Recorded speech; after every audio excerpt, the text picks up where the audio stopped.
Hello, and welcome to Psychology 230, Personality and its Transformations.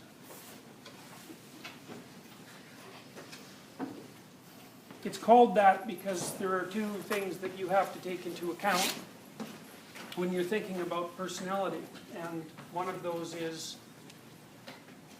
how personality stays the same across time, and that's really what gives you your identity and what allows you to identify other people, and then also how personality changes. And we're going to discuss both those things from a very large number of perspectives. To find out all the information that you need for the course, all you have to do is type my name into a browser and you'll get my home page, which is the page that you see here. On the left there's a table of contents that says current courses, and then up here there's also a table of contents that lists the courses, and this one's this one, and then this is the introductory page here, and then you can get to the course page like this. I don't really like Blackboard, so I'm going to use this instead. So this is easy to get to, and everything you need to know about the course should be here. So we'll start with the very straightforward things. And the first is, there's two sources for reading in this course. And one is a paperback book, which is called Introduction to Personality and Its Transformations. They're chapters that I selected from a classic personality textbook that does a very good job of covering classic personality theorists, although not such a good job of covering more recent work. The book was published in 1982. Freud hasn't changed much since 1982, but there has been an awful lot of personality research, and so that brings us to the second source of readings, and the second source of readings is actually this web page. So if you go down the web page to Lecture Topics and Readings, you'll see in the third column a whole sequence of papers. Now you have to pay attention to this lectures and reading table more than anything else, because it tells you what's going on for the duration of the course.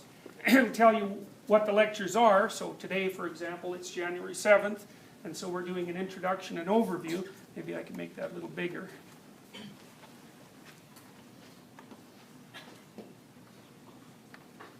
And next week, on Thursday, we start with this reading. It's called Three Forms of Meaning in the Management of Complexity. And all you have to do to get that reading is click on it, and then you get that reading, which is a fairly straightforward process. You would probably like the lectures better if you do the readings beforehand. It isn't necessary. You can do this any way you want, but you'll get more out of the course, I think, if you do that. There's two TAs for this course. They're also listed here. One is Vanessa Ghosh, and the other is Victor Swift. Their availability is listed here. So Vanessa is available from 4:45 to 5:45 on Thursdays, and Victor is available from 3:15 to 4:15 Tuesdays. Their offices are listed there, as are their email addresses, so that you can get in touch with them. My office hours are Wednesday from 4:15 to 5:45. Now the way I handle that is outside my office, which is office 4046, which is also listed there, there are a number of sign-up sheets that I'm just going to post on the wall. I'll do that right after class because they're printed out. There's a number of sign-up sheets that are listed on the wall, and your best bet is just to take a 15-minute slot.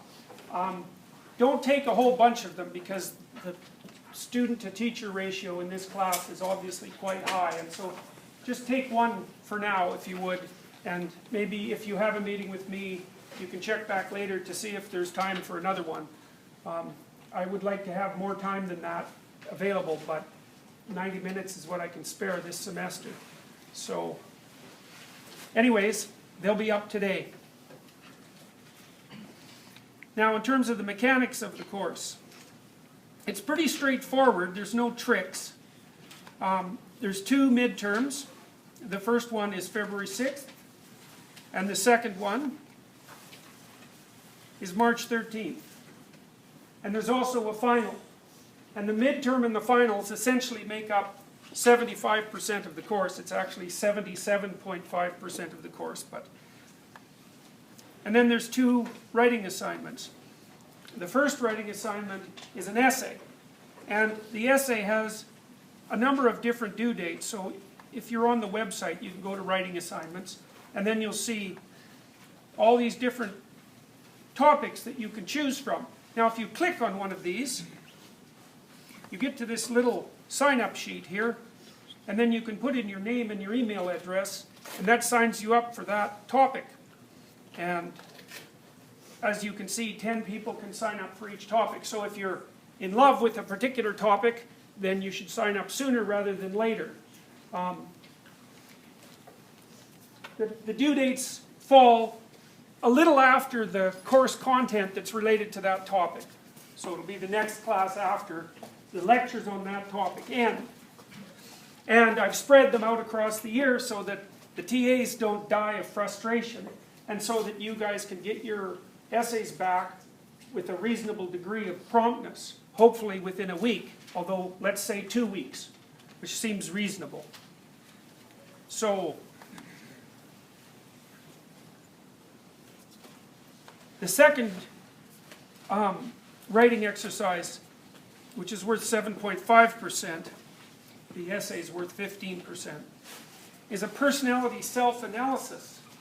It's part of a suite of programs that I designed called the self-authoring suite, and I can show you those.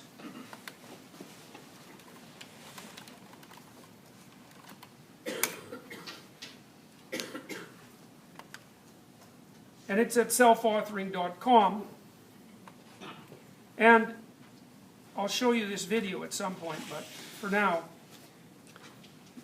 there's information here on these programs, but I'll give you codes, that's username and password, so that you can complete these. And what you'll be asked to do is to complete an exercise that's based on a Big Five model of adjective description of personality. So, since about 1930, statisticians have been studying the structure of language at a sentence level and at an adjective level to determine what's the underlying correlational structure of descriptive phrases as they apply to human beings.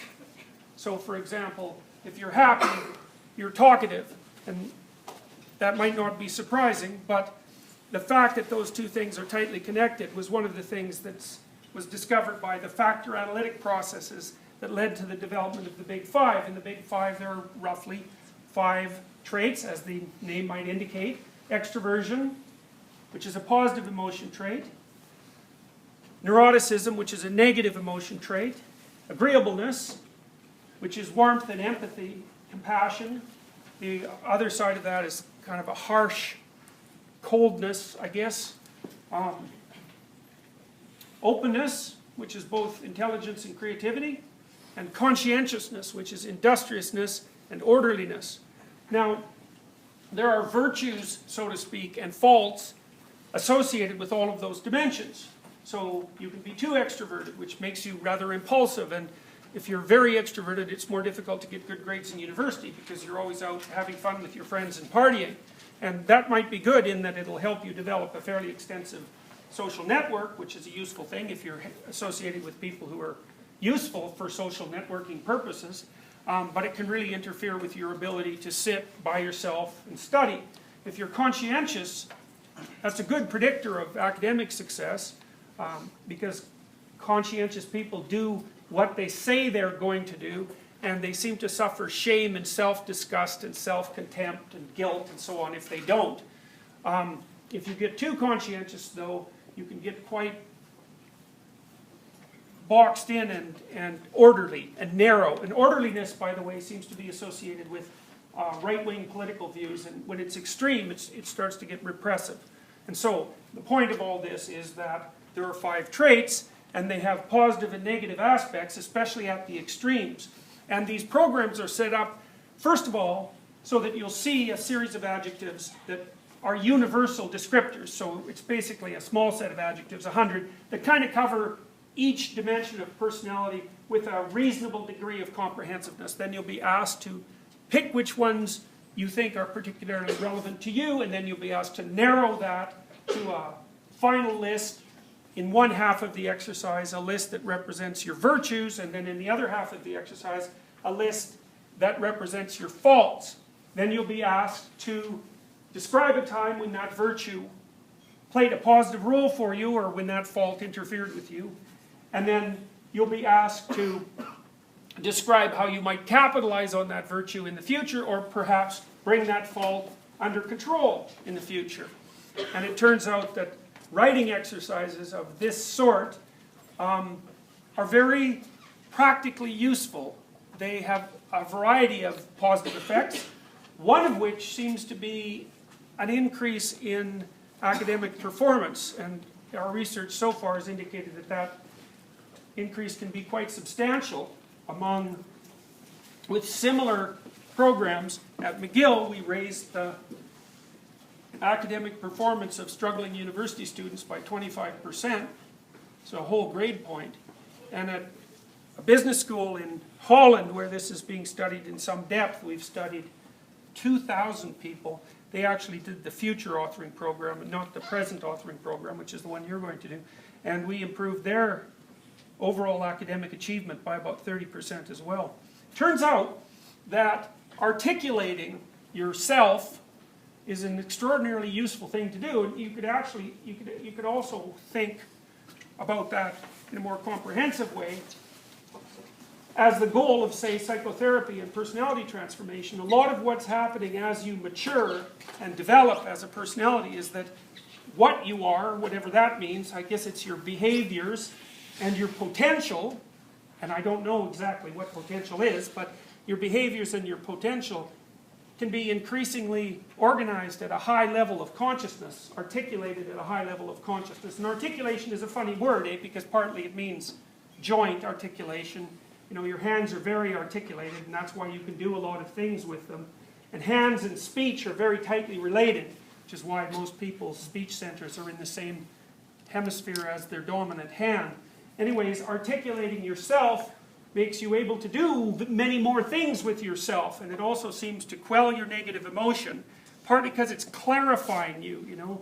The more you leave things muddy in your life, the less defined things are around you, the more active your stress response systems are, because if things are murky and undefined, your stress systems basically assume that there are alligators and snakes and predators hiding in all that fog and gloom, and that you're in a very dangerous environment. But if you clarify that with careful attention and articulation, you can clear away the fog and the gloom, and that only leaves you with your actual problems, which, once defined carefully, you might find manageable. And an example of that would be, you know, when you go into your room and you haven't done your homework for a while, and there's piles of papers piling up, or maybe there's piles of junk on your computer, it doesn't really matter. And you'll have a very powerful tendency to avoid that. Not even to look at it, right? You don't even want to look at it, because and that's chaos. It's sort of growing in your environment, and there's a specific part of your brain which evolved to detect snakes that deals with such little chaotic piles of undone business, and the more of those that are around you, psychologically or physically, the more negative emotion you experience, the less hope you experience, and the larger your stress response chronically. And that's not good, because if your stress response is chronically elevated, that suppresses your immunological function. It makes you overweight, it predisposes you to diabetes and cancer, it makes you age faster, it increases the probability that you'll have anxiety disorders and depression. It's a bad thing.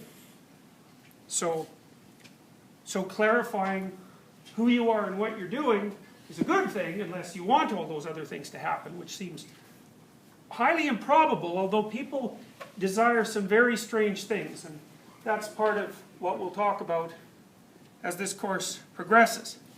Okay, so if you want to find out about the course, you can go to jordanbpeterson.com, and the courses are listed there, or you can just type my name in a search engine and you'll find the courses. This course is Psych 230, obviously.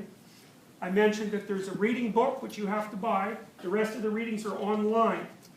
The order that you do that reading is listed on the syllabus. You also have to do 2 assignments, an essay, which is only 750 words, by the way. But don't let that fool you, because a 750-word essay can be very difficult to write. The essay, and then this personality analysis. Now, the personality analysis, all you have to do is show it to the TA to show them that you completed it, because we don't want to know what you wrote down, and we want to encourage you to write down things that, you know, that you'd like to write down that are likely private, unless you want to broadcast your faults on Facebook, which I suppose you could do after you complete the exercise. So the reason I want you to do that, well, there's 3 reasons, right? One is, well, it'll familiarize you more with standard models of personality, because you'll have to apply them to yourself, and so then you'll understand yourself better too, so that's a good thing. And then it's also a quasi-clinical intervention, and some of you, because you're in this course, are no doubt interested in clinical psychology, and so this will give you a flavor of the sorts of things that a clinical psychologist might do, except a computer is doing it, and then, which turns out to be fine. People will actually often tell computers things that they wouldn't tell people, because the computer doesn't care what you've done, particularly. Not yet, anyways. And the third reason is that, well, it should be good for you, and, you know, education should be good for you. That's actually the purpose of education, right? It's supposed to make you more healthy, mentally and physically. It's supposed to make you more productive. And so that's what education is for, and that's what this class is for. And so that's what we're aiming at. So then there's 2 exams, 2 midterms, 25% each approximately. They're multiple choice. I'll post sample questions so that you'll know what they're like. They're not tricky. People get worried about exams, and rightly so, but these aren't tricky exams. If you do the readings and you come to the class, the probability is quite high that you'll do at least reasonably well. I don't ask you to memorize dates and that sort of thing. I try to keep it at a conceptual level, and so the questions on the multiple choice test are usually conceptual questions, where I try to get you to take something that you've learned or read and to apply it to the solving of a problem, even though they're in standard multiple choice format. There's usually not a tremendous number of questions, so you'll be able to complete the exams in the time allowed without any trouble. So now, let's see. I should tell you guys who should take this course and who shouldn't take it, because you need to know that since it's your first day. And so this course has 2 or 3 aspects. One aspect is scientific. That really occupies the last half of the course, I would say. And in the purely scientific part of the course, or the purely research-oriented element of the course, the first part is scientific too, because science is more than mere testing of hypotheses. Anyways, the second half of the course deals essentially with trait theory and with psychobiology. So what I want to do is to tell you about the basic dimensions of human variability, and also how those are represented in the brain, so that you can make a connection, and the body, so that you can make a connection between the theories and the biological and cognitive substrates. And so that's sort of a unifying attempt. So you got to be interested in that if you want to take this course and you know, and have it go well for you. So there's some psychometrics, that's the science of measurement. There's a little bit of statistics. There's a reasonable amount of neuropsychology. And some of it's complex, some of it isn't. But I try to only pick things to discuss with you that are relevant at 3 levels of analysis. I want them to be personally relevant so that they tell you something about yourself. I want them to be intellectually relevant, but I also want them to be culturally relevant, so that when you walk away from the study, not only do you know something more about you and your friends, but hopefully you're a better functioning creature in the broader social milieu. So everything is picked to that end, including the psychobiological or neuropsychological material and the trait material. There's a fairly heavy emphasis on clinical issues. The first half of the course deals with classic theorists of personality. And all the classic personality theorists were clinicians. Now, the U of T at present doesn't have a clinical program, although they're starting it up in Scarborough. But down here at St. George, there's not many clinicians. I think I'm probably the only one. I don't know why they let me in, but they did.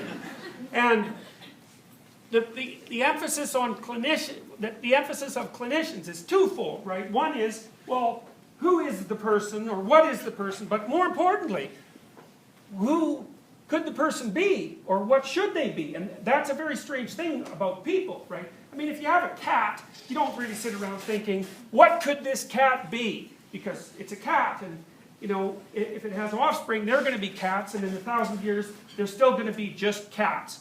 But people, well, we're strange in ways that are virtually incomprehensible, and we're not only what we are, but we're also what we could be. And in many cases, especially for people of your age, you're way more what you could be than what you are. And so focusing on what you could be is an extremely important thing to do. And in fact, there's plenty of research, and some of it's associated with the writing exercises that I told you about earlier, that if you make efforts to define who you could be, and you know, in a way that you find interesting, because you might as well shape yourself into something that you want to be, that increases the efficiency with which you work substantially, and also makes you a better person by reasonable measures of better, which sort of means happier and healthier and, you know, more acceptable, or at least less repulsive to other people. So the clinical material is very useful for that. And the clinical material is grounded in observation. So it's kind of like ethology. Ethology is the study of animal behavior, but not in the lab. It's observational study. And a lot of the clinical stuff has this observational quality to it. It's heavily influenced by philosophy. If you're not interested in ideas, this is a bad course for you, because it's a course that primarily concentrates on ideas. I want them to have practical utility, because why not? You might as well put constraints on them. But the fundamental focus is ideas. And so when we discuss the clinical material, clinical personality material, we'll discuss the philosophical background of that. And we'll do the same thing when we get to the psychobiological material. So you got to decide, if you're not interested in philosophical ideas, then this is a bad course, because you're going to be stuck with those sorts of things half the time. So, and there's some elements of the course that are almost straight philosophy, because some of the clinical schools, especially those that were developed in the 1950s, like existential psychology, are very tightly associated with fields of philosophy, existentialism and phenomenology in that case. And so I think that sort of thing is very much worth learning, because it's part of the history of ideas and you should know something about it. It's also very interesting, it's very useful to know something about if you're going to be a clinical psychologist, because you should know a fair bit about a lot of things if you're going to be a clinical psychologist. But even if you're interested in research, science is half hypothesis testing, but the other half is hypothesis generation. That's the most important half. You've got to think up an idea before you can test it. And you know, most of what you'll learn in a methods class has nothing to do with generating research hypotheses. They just tell you to do that. First, generate your research hypotheses. It's like, yeah, that's the big problem right there. The rest of it's just machinery, right? You just grind it through this process. And the way you generate research hypotheses is by knowing something. And so you have to learn a lot in order to generate a research hypothesis that, well, first, that someone hasn't already thought of and disproved, which is highly probable. It's actually depressing to gather more and more knowledge, because what you find is that everyone's already thought of everything, and most of your ideas are stupid. So, yeah, so, anyways, now, let's see. Oh yes, here's another reason not to take the course. There's a lot of reading. And there's less reading than there was last year. I took out one paper that was too hard. I think it was too hard for people, even though it was a great paper. But I left the rest of it in. And so, if you're looking for a course with a light reading load, this isn't that course, because this has a heavy reading load. Now, on the upside, for your essays, I don't require you to read outside the course. You can use the material that's in the course to write the essays. So it's self-contained, but there's a lot of reading, and it's not easy reading. And partly because a lot of it is original papers. All the stuff that's listed on the web is original papers. And then the textbook too, it's a tough textbook. It's mostly text. It doesn't have a lot of pictures in it. It has no stories at all about celebrities. I think that's the only text left that doesn't have stories about celebrities in it. So, if you're taking a tough course semester, and you don't have a lot of time to read, then, well, this isn't a course like that. It's a course where there's an awful lot to read. And the thing about the reading, too, is that you have to think about it. You know, like, how fast you can read something seems to be a function of how complicated the words are. That would be function one. But the second function seems to be something like how many ideas there are per paragraph, or maybe per page. There are lots of ideas per paragraph in these readings. That's why I picked them. So you can't just zip through them. You have to think about them. And, well, that's a good thing, because if you do read them, you'll know a lot more at the end of the class than you did at the beginning of the class. And you'll find that that knowledge is extremely useful. I truly believe that this knowledge can change your life. Well, that's what it was generated for, right? It's generated by clinicians and personality psychologists. That's what they're out there to do. And they're out there to take unrevealed potential that could be anything and to hammer it and shape it into something that's hard and pure and solid. And you have to do a lot of reading and writing and thinking to get to a point like that, but it really beats the hell out of mucking about in the murk. And unfortunately, that's how many people live. And I've seen the consequences of that. And if you spend the next 30 years like that, you will be old by the time you're 50. And so I wouldn't recommend that. So it's worth doing the work. It's really worth it. So let's take a look now. Well, first I'll ask you if there are any questions. Any questions? Yes? So you said the personality analysis would be posted soon? Oh yeah, I'll get the username and passwords up to you pretty quick. So I just had to make contact with the guy I designed it with to get the code, so won't be long. Can you buy the book at the bookstore? I hope so. That's the plan. Some of you have purchased it, perhaps? Okay, so it appears that you can. There's also maybe some old texts from Reichlag floating about. You can use those too, if you can get a good deal on them. You can often get them secondhand on Amazon for like 20 bucks if you look. The old text is fine, except that it has more chapters in it, but if you pay attention, careful attention to the syllabus, that won't be a problem because all the chapters are numbered and all you have to do is match the number on the syllabus to the number in the book. So, other questions? Okay. So, let's take a look at what we're going to learn about. Lecture 2. So you can think of human knowledge in some ways as branching into two components. You can think of those two components as knowledge about the subjective world and knowledge about the objective world. That's one way of thinking about it.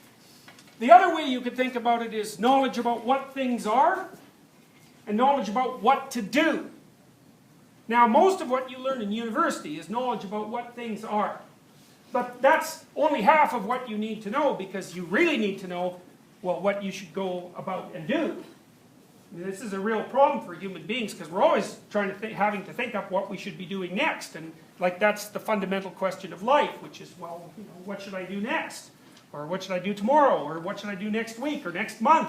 Or next year? Because that's another problem about being human, is that not only do we have to figure out what to do next, but we can also see the future. Or multiple futures even. And then we have to determine what those futures could be, and how to avoid others that we don't want to have come into existence at all, and then how to configure our behavior so that as we navigate through the potential futures, we land up more or less somewhere we want and not somewhere we really don't want. And so that's a real problem, and that's an existential problem, in fact. And what that means is that we need knowledge about the subjective and about the behavioral. It's part of potential. How do you unravel yourself across time? Now, it's proved very difficult for human beings to formalize that kind of knowledge. Now we formalize scientific knowledge, which is more knowledge about what things are and about the objective world. The scientific method, especially the research method, formalizes our knowledge about the objective world and about what it's made of. But it doesn't give us much insight into what to do about that. All it seems to do actually is increase our power to do things, but not necessarily to inform us as to the direction in which that power should be exerted.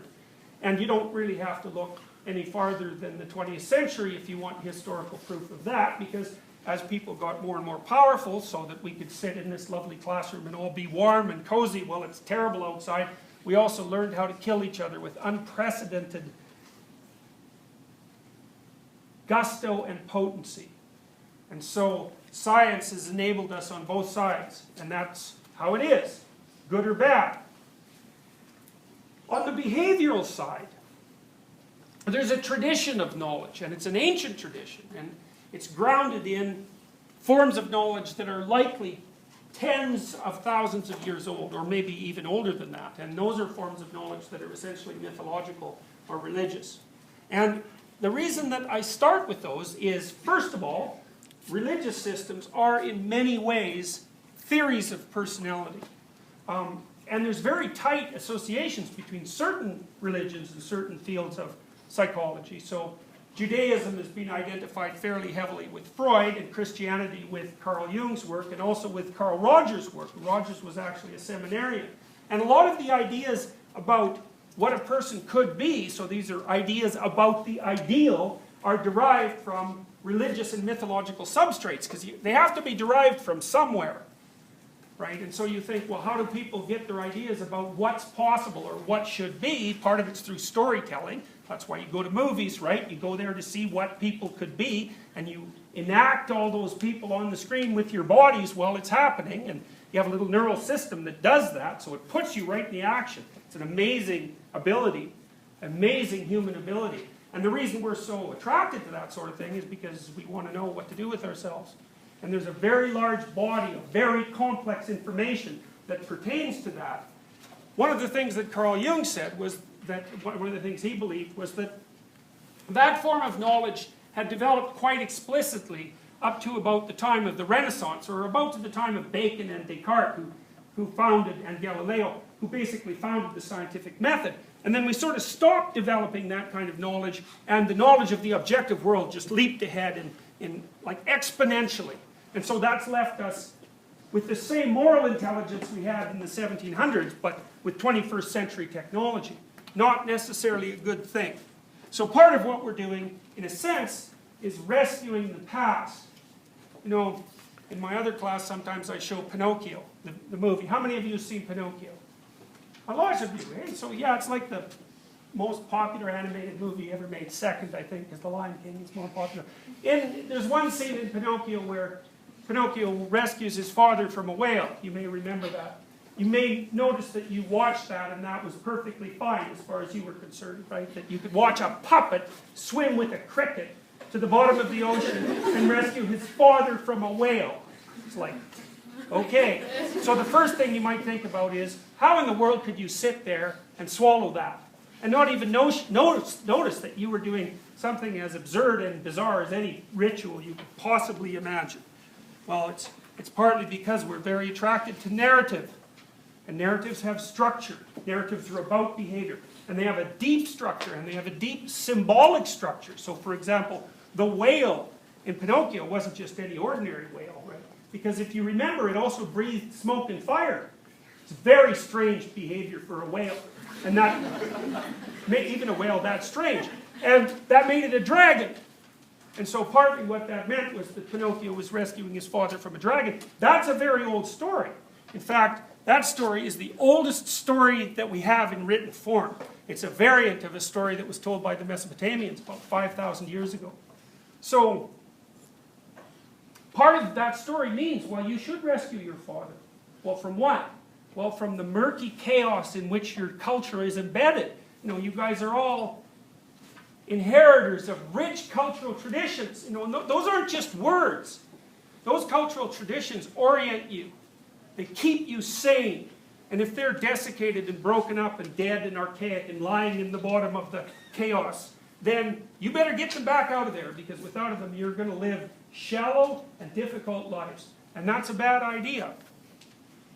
So, starting with the historical perspectives, we can situate ourselves in maybe some hundreds of thousands of years of history. Maybe even longer. I can tell you, in one manner it might be longer. It turns out that part of the reason that we can see so well, which we can, human beings can really see well, way better than almost any other animal, except hunting birds. Hunting birds can see better than us, but other than that, man, it's us. And that's especially rare among mammals, and particularly rare among primates. So you might ask yourself, well, why can we see so well? Well, it turns out that part of the reason is that we co-evolved with predatory snakes. So predatory snakes are newer than lizards, by the way, even though you wouldn't think so.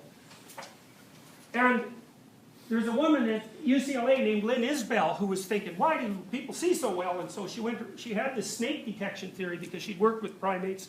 She knew they could really see the sort of camouflage patterns that snakes have and the motion that they make. They're really good at detecting that. Plus, human beings are very afraid of snakes, innately. Plus, if you take chimpanzees who've never seen a snake and you throw a rubber snake in their cage, assuming they're in a cage, then they jump to the top of the cage because they're not happy about that snake, but then they look at it. And then if they're out in the jungle, jungling around, and they see a big snake, then they have a specific sort of cry they make. And they'll stand there for like 9 hours watching a big snake making this noise. And all the other chimps, depending on how afraid they are, also come and look at the snake. And so, yeah, because they want to know what that snake's up to. And that's what we want to know too. We want to know what the snakes are up to, that's for sure. And the circuit that we developed to detect snakes, the visual circuit, is partly what gives us such tremendous acuity of vision. And partly the way Isbell figured that out was by correlating primate visual acuity with and its development over evolutionary time with the prevalence of predatory snakes in that geographical region. And she found that there was a very high correlation. So we can see sharply, partly because we're always looking for snakes. And you know that pile of undone homework in your room? That's snakes, as far as the part of your brain that developed to deal with snakes is concerned. And so, you know, if you leave a lot of things undone around you, then all you've got is snakes. And you're their target. And so that's no way to live. And so that whale down there at the bottom of the ocean, that's kind of a variant of a snake. It's a dragon, even though it's a whale. It breathes fire, right? So let's call it a dragon, because that's what it is. And the idea that you have to rescue something from the dragon is an unbelievably old story. And so that's partly what we're going to be doing at the beginning of this course. We're going to be going way back into the murk and muck of prehistory, trying to understand what the hell we've been up to for the last 60 million years. Because that's when our tree-dwelling ancestors first really started to deal with predatory snakes. And my suspicions are that you're all evolved from one of those little tree-dwelling rats. The first one who figured out that if you dropped a stick on a snake, it would probably run away. So, that's what we've been doing for 60 million years. Throwing sticks at snakes. So, that's the first lecture. And you'll see why, when you do the reading, why this is broadly relevant, because it also accounts, at least in part, for the human tendency to demonize people who aren't like us, because it turns out that we use the same circuit that we would use to handle predatory reptiles, let's say. We use that circuit to first process people who are strange to us. And it makes sense, because people who are strange to us, who come from different cultures and who represent different ideals, are unbelievably dangerous, even though they might also be unbelievably beneficial. You know, the poor Native Americans, they came out and they shook hands with the Europeans, and then 95% of them died in the next 150 years. Right? They all died of plagues. They died of smallpox. They died of measles. Measles just wiped them out. By the time the Pilgrims came to North America, which is, you know, fairly early in North American European history, 95% of the Indians were already dead. They were welcoming the Europeans because they didn't have any people to get their crops off. So, meeting someone who's strange is no trivial thing, and even if they don't poison you with some horrible illness, they'll come along with some cockamamie idea, like Marxism, and you'll be Chinese and then it'll be the 20th century and 100 million of you will die. It's very useful to understand the deep mythological structures that we live inside and their relationship to our brain and our body. It really gives you insight into how people function. It's helpful. The next lecture is on heroic and shamanic initiations. And that brings us closer to the present than, say, 60 million years ago. It's more like 50,000 years ago. And there are shamanic traditions all over the world. And the shaman is kind of the precursor to the man of intelligence, to the man of intellect, the man of culture. And he's sort of a doctor and a scientist and a priest all wrapped up into one thing. And he's often the person who's in charge of the culture. In many shamanic societies, the shaman has a vocabulary that vastly exceeds that of his peers, and that's because he's been taught it in his initiatory process, so that the culture within which that particular people survives can be transmitted down the generations with very little error. People can remember things that are transmitted verbally in pre-literate cultures with unbelievable accuracy. And the shamanic initiation is very interesting, and the heroic initiations as well, are very interesting processes because they involve death and rebirth. And death and rebirth is more or less equivalent to change. So here's something to think about. So if there's a mosquito and it wants to make another mosquito, it basically lays 10,000 eggs, right? And then all those eggs hatch, and 9,999 of those little mosquitoes die.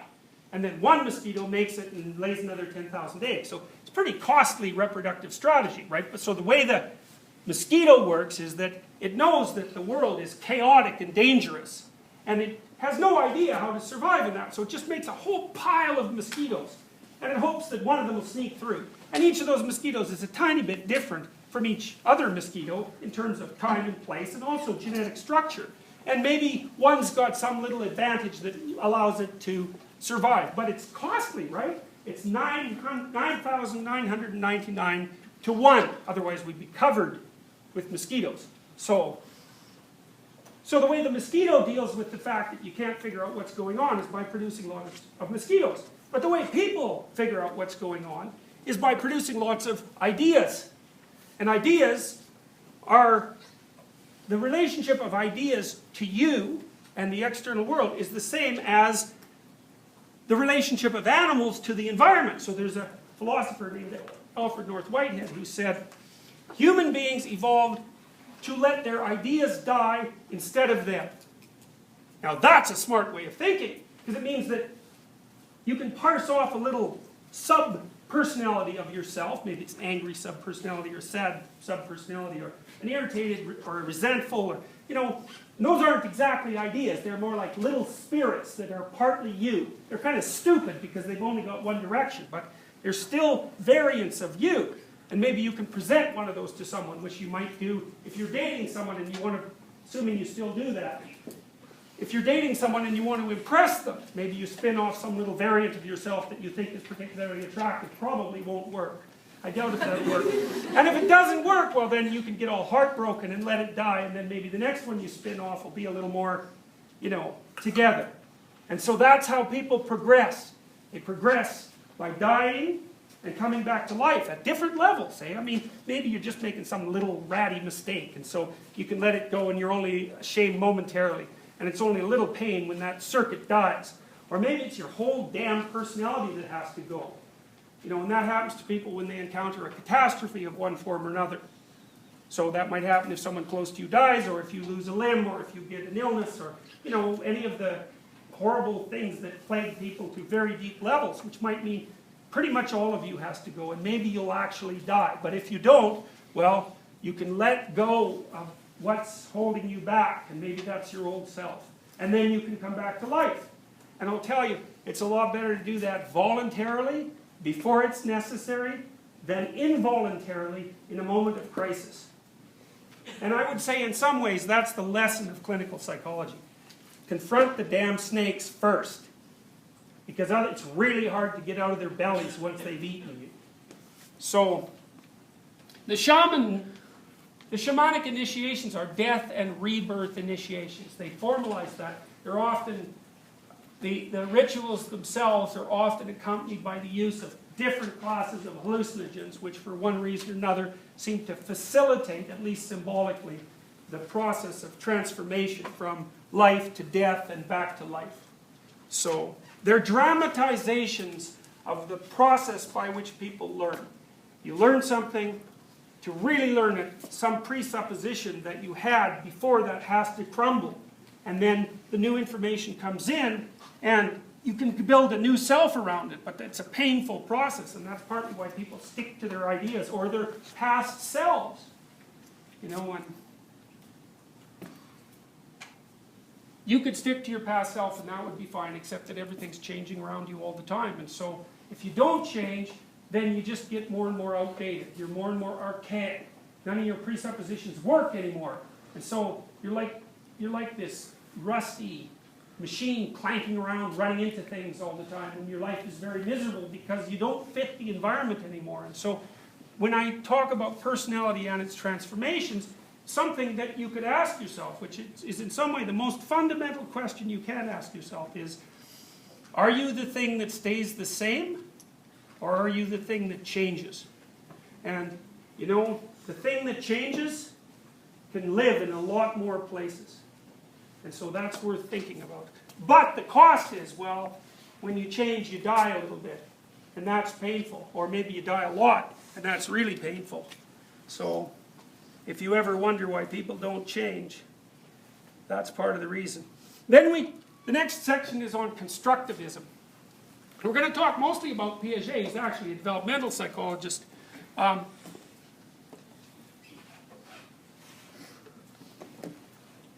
like Piaget a lot, because Piaget had an interesting question, which is, it's not a genetic question or an environmental question.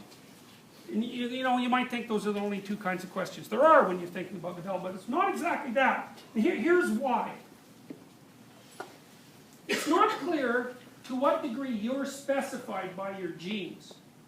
So here's one possibility. So let's say that encoded in your genetic structure are a whole variety of potential yous. Like, who knows how many? All the potential yous that the entire history of mankind has been able to weave into their genetic structure. They're all sitting down there, encoded in your genes. And then that very complex structure that's rife with potential pops out into a particular environment. And then it interacts with that environment like a program interacts with a computer and gathers information of one form or another. And it takes that information and the material that it incorporates and builds the real you out of that. And that's what Piaget was studying. He was trying to figure out, how does a child go about taking itself from, you know, this thing that just lays there and squawks, basically, to something that's, you know, you go on YouTube and you see what people can do, what human beings can do. It's bloody unbelievable. I mean, we're so ridiculously versatile. People can do things that are just impossible in every dimension, you know, intellectually, physically, spiritually. They can even eat hot dogs at a rate that you can hardly imagine. You know, we're very variable. And Piaget was very interested in trying to figure out how all of that embodied variability could come out of this little package of potential at the beginning of life. It's very interesting. So that's constructivism. How does the individual construct him or herself from nothing in some ways, from birth forward? And so Piaget, especially his discussion of infant development, sort of like the analysis of the unfolding of a human being. Because people really do unfold too, you know. Because babies, when they're born, they're all crunched up like this. And so they have to stretch themselves out and, you know, get going. And that was Piaget's concern. So that's good. And then we go from there to depth psychology. You might think about that more as psychoanalysis. Now, people aren't very happy, generally speaking, about psychoanalytic theory, especially if they're research-oriented. But there's a variety of reasons for that. And one of them is they don't know anything about it. That would be the first reason. And people are often tempted to denigrate anything they don't understand. And it's actually kind of hard to understand psychoanalytic thinking. In fact, it's very hard. And the other thing about like scientists and research scientists who are engaged in psychological work is they're actually usually fairly mentally healthy. You know, at least they're healthy enough to be scientists, which, you know, you've got to be pretty healthy to be a scientist. You've got to be disciplined. You've got to be able to get up and go to work every day. You have to be able to think about complex things. You have to be very orderly and persistent, you know, and so there's a lot of demand on you if you're a scientific researcher. So the problem with scientific research is they hang around with other scientific researchers, and then they think that's what human beings are like. And human beings are nothing like scientific researchers. They're a tiny minority of the population, and they're as bizarre as like albino buffalo. And to think of them as representative of human beings is insane. First of all, most of them have IQs in the 99th percentile, so it's like, why bother even thinking about them? Normal human beings are very weird, especially the ones that don't function well. And not functioning well is a bottomless pit. That's why hell is a bottomless pit, by the way. Because not functioning well is a bottomless pit. And if you're dealing with people who aren't functioning well, one of the most mysterious things is how they can take a situation that's god-awful beyond your worst imaginings and then think up 3 or 4 creative ways to make it worse. And if you're dealing with someone like that, and you do if you're a clinician, if you're dealing with someone like that, good luck with your behavioral interventions, man. That's like throwing sticks at an elephant. You're just not going to get anywhere. And one of the ways I want to demonstrate this to you, I'm going to show you a film called Crumb. Crumb's a harsh film, but it's the best documentary, by the way, of an underground comic named Robert Crumb, who's actually quite a genius, even though he's perverse in precisely the Freudian ways that are interesting. And his brothers are even worse. So I'll walk you through that, because I can't figure out any other way of giving you a taste of what Freudian psychopathology is like. It's not pretty. And that's the other reason that sort of clean-minded research scientists don't like psychoanalytic thinking, because it's really, in many ways, it deals with the most disgusting elements of human behavior. And so, it's not even that pleasant to think about. And then there's Jung, who we'll talk about after Freud. And Jung is so strange that he makes Freud look normal. And Jung believed that, as I mentioned earlier, believed that there is a universal grammar of ethics, of morality. It's not arbitrary, it's not relative. You know, in the universities, the theory has been, at least since the 1960s, that one person's ethics is as good as another person, and there's no way of distinguishing reliably between them. Well, I happen to think that's absolute nonsense. It's also extremely dangerous nonsense, and I also think there's no evidence for it whatsoever, because we now know a lot about human universals, which are aspects of human behavior that are constant across all cultures, and there are a lot of them. There are a lot of them. And the other thing is, there's just not that many ways that half-mad primates can gather together in large groups and live productively. It's not easy. Like, you think of all the civilization work that went into allowing all you people from all these different cultures to sit here in peace and comfort. It's mind-boggling. If you think there's a million ways to do that, well, think again. Maybe there's one way to do that. You know, and we do it well enough, so here we are, and no one's being knifed. So that's Jung, and he's profound beyond belief. Really, beyond belief. So, those guys all dealt with unconscious. Now, it's kind of interesting to think about what the unconscious means. And so I can give you a bit of a hint. It's partly the information that's coded in your behavior. So, for example, there are a lot of things that you can do with your body that you don't know how you do. Like, you don't know how you walk, for example, or how you ride a bike, or how you talk. You can talk, but you don't know how you talk. You just move your mouth, I know, but you get the point, right? You have no conscious apprehension whatsoever of the micro details that are necessary to allow you to move your mouth. So there's a lot of information encoded in you that you don't have conscious access to. And it's not only physiologically encoded, it's also culturally encoded, because you've been targeted and shaped by the interactions of all the people you've ever encountered. And they, in turn, by all the people they've ever encountered, including their ancestors. So you're the product of this unbelievably complex, multi-generational exchange of information that in some ways is all about how to make you acceptable to the public. And there's only certain ways you can be acceptable to the public. You know, you have to be relatively clean, for example, at least in our society. You can't be too boring, or you won't have any friends. You also can't be too exciting. You know, you can't be too violent. You can't be too empty-headed, unless you're associating with people who like to feel superior. You know, we put a lot of demands on each other in terms of what constitutes acceptability, let alone ideal. We're always telling each other about both of those. What's acceptable, what's ideal. Every interaction you have shapes you into an approximation of acceptable and ideal. And that's all encoded in you too. It's encoded in your behavior. It's also encoded in your imagination. And that's why you can go to a movie and you can instantly identify the hero and the villain, which is of course the first thing you do when you go to a movie, because otherwise you can't make sense out of it. And so that encoding prior to articulation, that's all the unconscious. And that's what the psychoanalysts were interested in analyzing. Now the cognitive neuroscientists have kind of got there too, but they're still deluded into thinking that what's in your head is information and that it's ideas. And those are sort of cold and dead things. And your head is not full of ideas and information. It's full of devils and snakes. And the psychoanalysts knew that. And by that I mean, you're alive. And so are your subcomponents. And all your little sub-personalities are not just ideas. They see, they think, they hear, they feel, they have aims. As you know, for example, when you get possessed by anger, the aim can be entirely destructive. I want to bring down the person I love. Half an hour later you think, what the hell was I thinking about? It's like, yeah, no kidding. Well, you weren't thinking.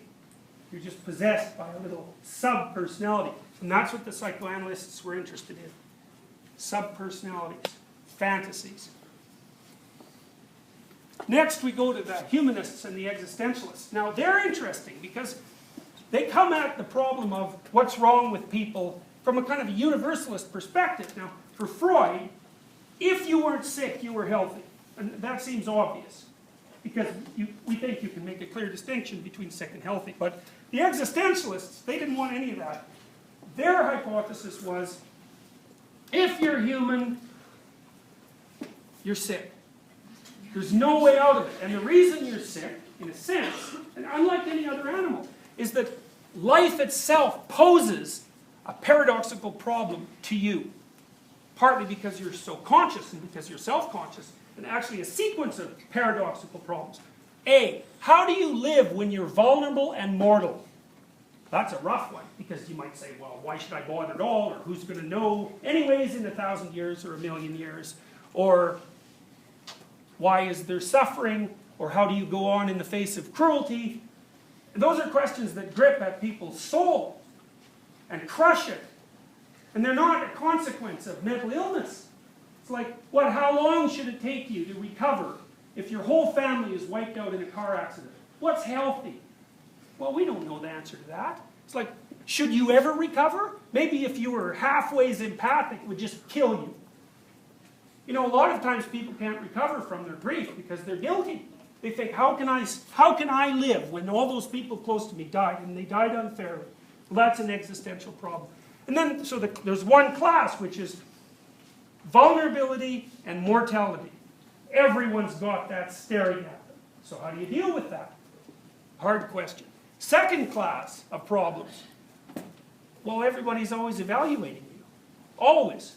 And you're never good enough. So what that means is that you're always in an insufficient relationship with society and history. No matter how good you get, it's not good enough. And so history itself, as well as culture, always faces you as a judge. And so that's the second category of existential problem. Then the third problem is, well, what to do about you yourself. You know, there's nature you have to contend with, and there's culture you have to contend with, and then you've got yourself, and your self-consciousness, and your deep knowledge of all the things about you that could really use some repair. And the thing about those problems is that everyone has them, and they've always had them, and as far as we know, they always will. And so they're built into the condition of being human. And that's what existentialism is about. It's like, life is a paradoxical problem. Is there any possible solution to a paradoxical problem? Well, that's in some ways the question of the meaning of life. And one hint is that, well, what's the meaning of life? And one answer to that is, this is the hint, is that the meaning to life is the pattern of thought and action that you take that enables you to tolerate, at least tolerate, the conditions of life. And then maybe you could move one step beyond that if you're feeling a little optimistic and say, the meaning of life is the pattern of conception and action that enables you to welcome the conditions of life. And then you might ask yourself, well, is there such a mode of being? Given the nature of the problem that you have to contend with, is there actually a mode of being that would enable that? You could say, the vulnerability, the judgment, the insufficiency, it's worth it under these conditions.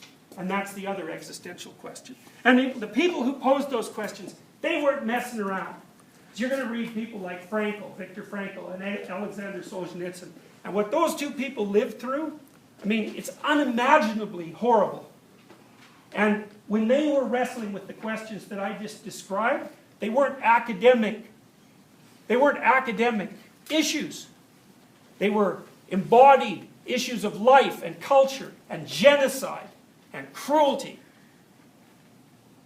And so their examination of that had to be deep enough to be able to contend with questions like that. And answers that are deep enough to contend with questions like that are frightening answers. And we have reading week. It'll be a relief.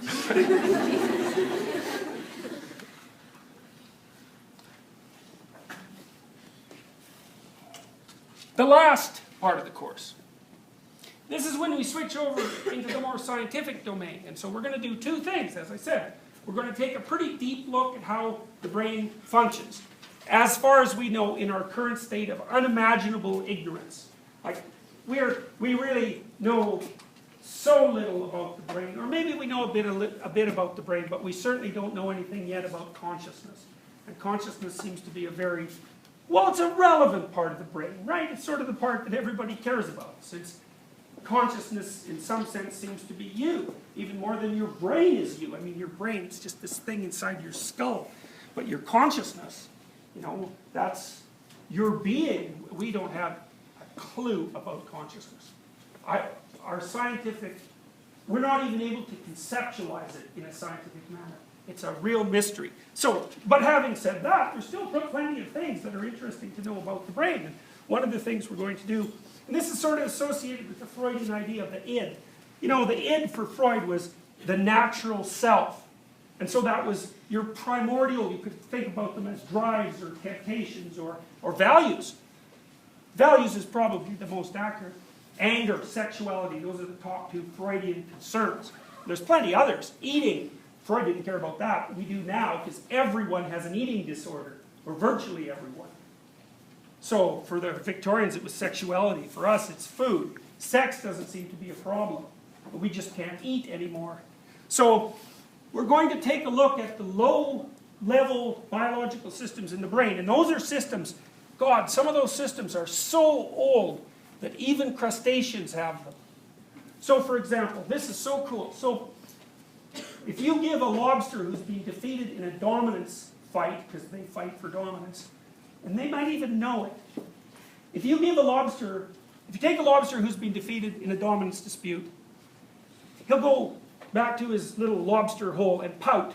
And when he's pouting, he gets all collapsed. And you can't even really get him out of his hole with a stick, because he's going to sit in there and, you know, be upset about his dominance defeat. And maybe he'll come out as kind of a new lobster all ready to go again. And maybe not. If you take that same lobster and you give him antidepressants right after he fights, he won't go back into his cave and hide. And he'll fight right away again. And so you think about that. That means that the circuitry that underlies our defeat-related depression is 300 million years old. And even crustaceans have it.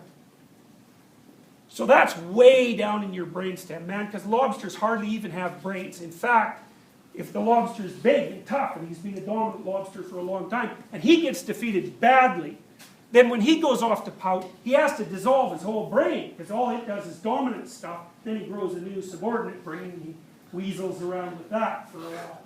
So And that's useful to think about the next time you really get defeated, because all that pain you're going through, it's like you've got some circuit repairs to make. And if you've been badly defeated, well, maybe you should just let yourself collapse and all that stuff clear away so that you could come back. So that's low-level stuff, brainstem stuff. It's way down at the bottom of your being, you know. But we're going to talk about systems that are above that too, but still low. The hypothalamus, for example, is a very cool brain area.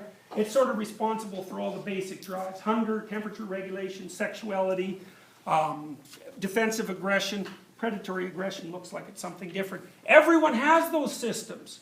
You know, so they're like these sub-beings that live inside us, but they're also preconditions for communication. You know, because you might say to your friend, I'm angry today. And your friend doesn't say, well, what do you mean angry?